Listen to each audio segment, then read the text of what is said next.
hell is breaking loose as Donald Trump has caused the entire world essentially to turn against the United States very, very quickly. What you just saw there at the beginning of this video was Iran launching its 80th wave of strikes on U.S. bases and infrastructure and at Israel. Since this war has begun, Iran has shown no signs of slowing down its strikes. Now, as Donald Trump is out there saying he's ready to do a 30-day ceasefire and he's ready to do a deal with Iran, the Iranian military leadership is responding, mocking Donald Trump and mocking the United States, essentially. It is deeply, deeply embarrassing. I'll get to that in a moment, but equally embarrassing to have French military leaders like France's army chief, Fabien Mondon, warning that the United States is becoming increasingly unpredictable, affecting France's security interest. We were surprised by an American ally who's becoming increasingly unpredictable and doesn't even bother to inform us when they launch military operations. That's France's army chief right there.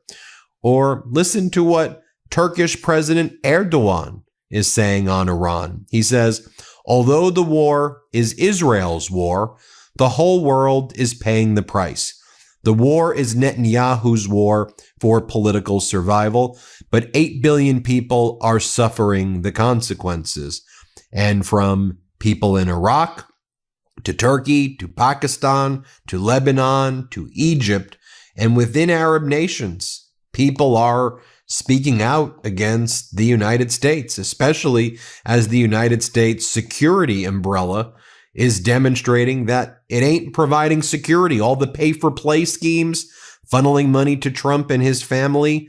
Trump has demonstrated not just that he's a paper tiger, but that he is weak and pathetic and just lies all of the time about everything. I mean, think about Qatar. They bought Donald Trump his own jet. His own private jet they gave him, right? They were expecting in return that Donald Trump would help, but instead, Qatar Energy has now declared a force majeure on their additional liquefied natural gas contracts. By the way, it's going to impact Taiwan and others running out of LNG. Qatar provided about 20% of the LNG to the world. We can't get it right now. And so state-owned Qatar Energy has declared force majeure on several long-term gas supply contracts with buyers in Italy, Belgium, South Korea, and China, citing major disruptions to its LNG export capacity. Just so you know, a force majeure means that there is this force of God that we can't follow through on our contracts, so we're breaking our contracts as permitted by a force majeure, this act of God, if you will. The move allows the company to suspend its deliveries without being found in breach. The disruptions are linked to the damage caused to it when Iran struck it after the U.S. and Israel struck the Iranian South Pars facility, which is connected to the northern facilities of Qatar.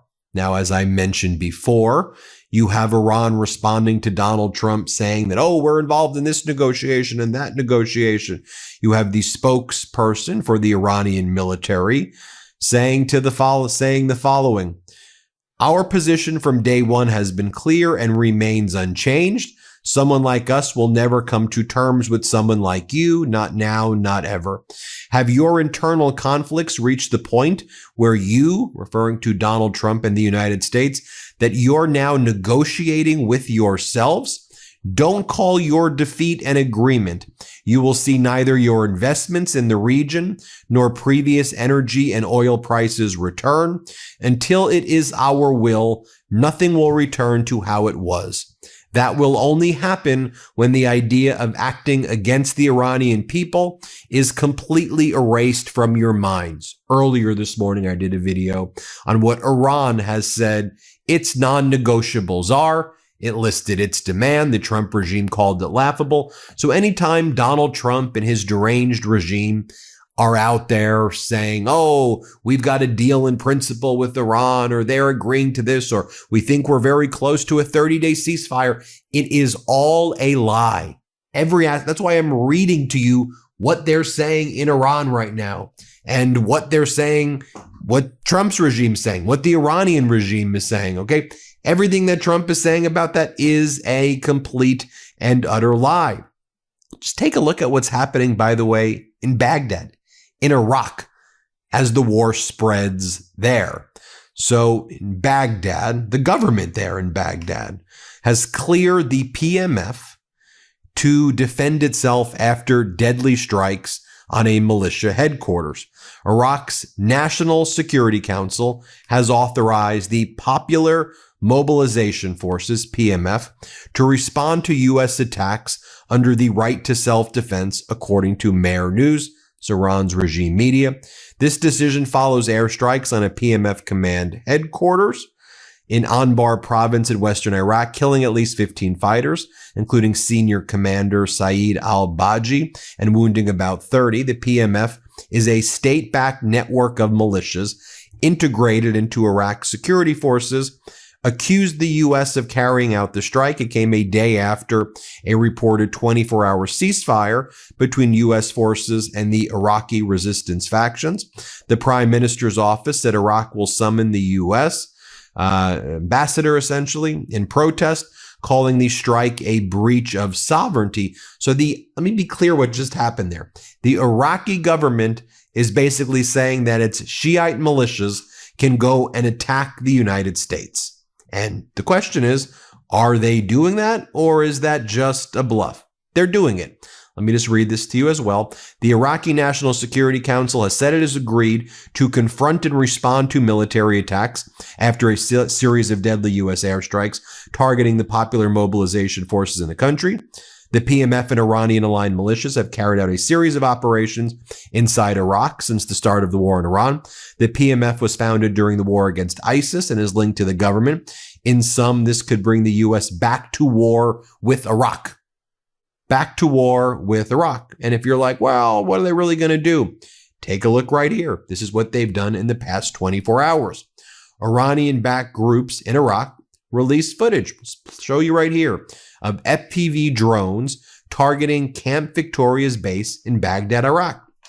Look at the AN MPQ-64 radar, can be seen being hit in the footage, while the second drone seemingly targets two UH-60 Black Hawk choppers. You'll see it. And the drones that are being used by these Iranian-backed groups, they're just flying around, taunting, and they have it on. Do you see what they're doing on camera? But I'm not going to play them. I'm not going to play the music, but then they make hype videos of it, and they're showing that at will they can destroy anything they want, essentially, right there. There was nothing shooting it down. There was nothing going against it. I mean, you see for yourself what's going on right there. If you've ever tried bone broth and hated the taste, forget everything you know about bone broth. Our president of Iran, Masoud Pezeshkian, who's been speaking with the Prime Minister of India, the Prime Minister of Pakistan, and others. Here was his message yesterday. Today we are witnessing the awakening of the people of many countries around the world. The people of Pakistan, Turkey, Iraq, Lebanon, Egypt, and Arab countries are loudly expressing their disgust for America, Israel, and their crimes. The hearts of the free people of the world are not with the Zionists. Stability in the region is possible only through cooperation and respect for the will of the nations. Now, why am I reading this to you? Why am I sharing this to you? Because Donald Trump's spreading the propaganda out here that we have this peace deal that's basically reached with Iran and everything is great. And they're speaking with this guy Ghalibaf, and we're so close to a deal and a 30-day ceasefire. And what Donald Trump say yesterday, that they've offered Donald Trump a prize. They've given him a gift. They've given him a present. Iran responded to that by doing a video saying, here's your present, Donald. It's them launching a ballistic missile at Erbil in Iraq. When Donald Trump's out there, it's very reminiscent of COVID.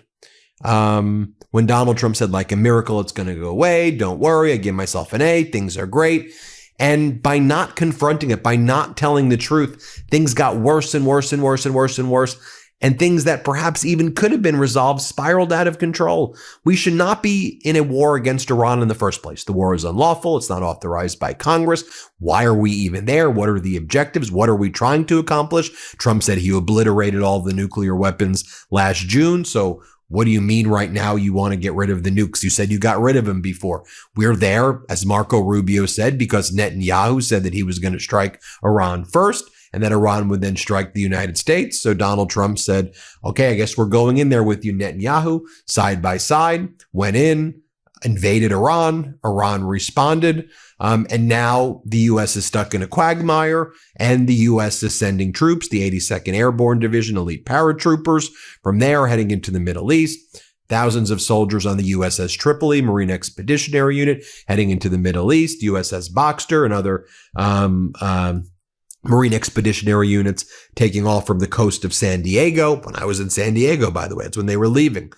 You could see the ships basically leaving there. So you see the Marine Expeditionary Units and a lot of the military leaving. They're heading to the Middle East right now, and you have this cascading horrors of events happening right after, one after another right now.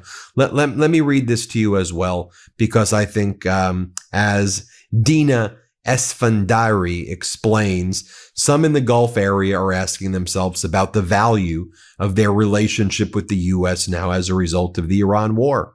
This was inevitable the minute Trump did something that was going to have blowback on them first. As Naif Nahar writes, today Trump postponed striking Iran's energy infrastructure, this was 2 days ago, out of fear of fluctuations in U.S. market prices. Yet for over 20 days, he has watched Gulf societies come under Iranian missile strikes, as Gulf economies incur tens of billions of dollars in damages without this prompting any change in his decisions.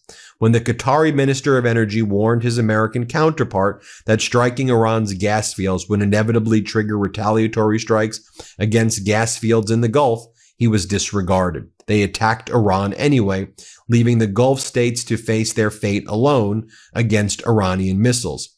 Striking Iran's gas fields did not create any strategic advantage, but rather inflicted massive losses upon the Gulf's energy sector, which ultimately benefits American gas companies.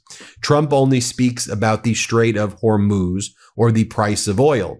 In his eyes, the Gulf societies are barely worth a single barrel of crude. While that's going on, you have Iran trying to make a pitch to the Gulf nations, saying now's the time to unite, now's the time to join, we need you now more than ever. And let's be clear, it is propaganda. Yes, in war there is propaganda, and in peace, sadly, there is propaganda. And we try to cut through it. We try to give the true story. But part of war is also winning a communications battle, right? So yesterday, when you have Pete Hegseth, I don't even want to play his clips because it makes me vomit, when he was giving the press conference and he goes, I negotiate with bombs. I put my hand on the throttle and go hard. And it's like, these are direct quotes. I'm not exaggerating this. And he does like the karate chops with his hand. We loiter over the skies of Iran, waiting for the order to rain down death, right? You have him saying all of those things. And Iran is like, okay, this is what you're doing. Okay. Thank you for writing the propaganda for us. We're going to take that and we're going to tell the people and other Arab nations. So here's what the United States is saying. Here's what Netanyahu is saying. Here's what they're doing. What do you think about that? And Iran is using that to say, look, this is a deranged and demented regime in the United States led by Donald Trump, and you've been betrayed. That's their message. And Donald Trump's out there saying, I've been given gifts and presents from Iran, but if you don't give me any more gifts, I will gladly bomb your infrastructure. The war crimes. You're saying it out loud too. You're just saying you're going to do war crimes. And you're doing the war crimes. And you and Netanyahu are doing the war crimes. We can see what's happening in Lebanon. We can see what's happening in Gaza. We see what's happening when you strike the elementary school and then cover it up. The regime's still covering up. You killed 165 little girls while covering up the Epstein files, being predators against little girls here in the United States. It's sickening. It's sickening. It's sickening to see this as an American. It's sickening to see the weakness. It's sickening to see how weak we look there, right? This doesn't look strong. Hegseth thinks this makes him look like a tough guy or something. Y'all look so pathetic and weak to the rest of the world. You're cosplaying strength and you are displaying utter weakness, and you blink at her. And Iran knows they got you on the ropes. They see when you make up this, why would they agree to a 30-day ceasefire and allow you to use it to strike them again and build up your ammunition? Like, you don't think they realize that? You've telegraphed everything. And by the way, they probably have access to all of your messages also, because you all use like Signal and apps that people warned you against using. And I'll make one final point before I go. I think this is an important point. We aren't even talking about the Red Sea yet, and we're going to very soon, because the Houthis haven't yet even been activated, and they can on a moment's notice. Within hours, they could be activated, within seconds, frankly, and then the Red Sea gets shut down. The Strait and the Red Sea get shut down while there are ships there. And Iran now controls the Hormuz Strait with an iron fist, right? And it's out there saying things like Iranian official Ali Akbar Ahmadian. We have one message for the American soldiers. Come closer. For years, we've been waiting for the American entry into the designated points. And for over two decades, we've been training with asymmetric warfare strategy for this very moment. Now we have just one message for the American soldiers. Come closer. Or Iranian official Saeed Jalil, the one who once spoke of regime change and the fragmentation of Iran, now hopes that someone in Iran will engage in dialogue with him, though this too is merely an attempt at deception. I'll leave you with that. Let me know what you think. Hit subscribe. Let's get to 7 million subscribers. Thanks everybody for watching.